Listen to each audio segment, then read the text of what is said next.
হিন্দু ধর্মগ্রন্থে বলা হয়েছে যুগের পরিবর্তনের সঙ্গে সঙ্গে ঈশ্বর নিজেকে অবতীর্ণ করেন মানবজাতির কল্যাণের জন্য।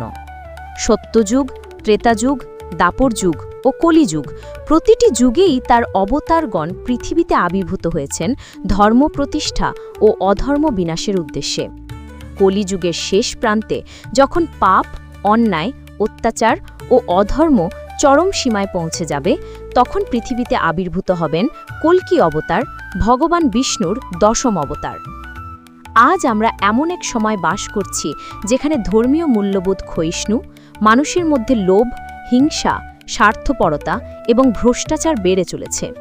শাস্ত্রে বলা হয়েছে কলিযুগে মানুষ সত্য থেকে বিচ্যুত হবে, পাপাচারে মগ্ন হবে আর অধর্ম সমাজকে গ্রাস করবে। তখন মানবজাতির মুক্তির জন্য প্রয়োজন হবে এক নতুন আশার আলো। সেই আলোই হলেন কল্কি।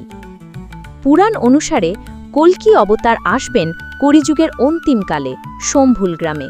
তিনি জন্ম নেবেন এক ব্রাহ্মণ পরিবারের ঘরে।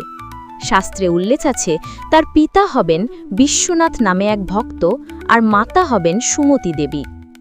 কল্কি জন্ম থেকেই অসাধারণ শক্তিধর ও ঈশ্বরীয় ক্ষমতার অধিকারী হবেন।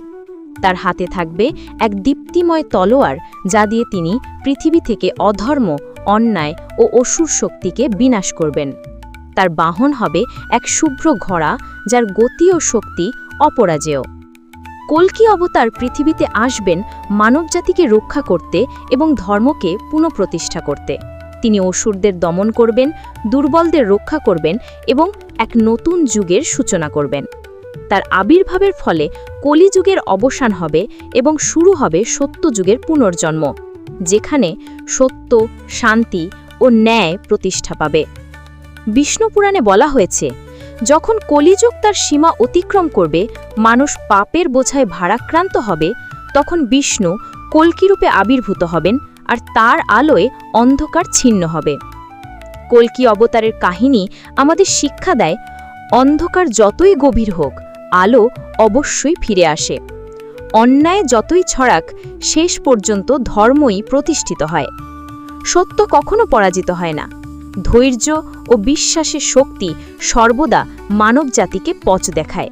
তাই কল্কি অবতারের আগমন শুধু ভবিষ্যতের কাহিনী নয়, বরং আমাদের বর্তমানের জন্য এক সতর্ক বার্তা ও আশার দিশারি। কল্কি অবতার আসছেন, আর তার আবির্ভাব আমাদের মনে করিয়ে দেয় যতই অন্ধকার নেমে আসুক, আলো অবশ্যম্ভাবী। তাই আমাদের উচিত ধর্মের পথে থাকা এবং সত্যের আলোকে আঁকড়ে ধরা।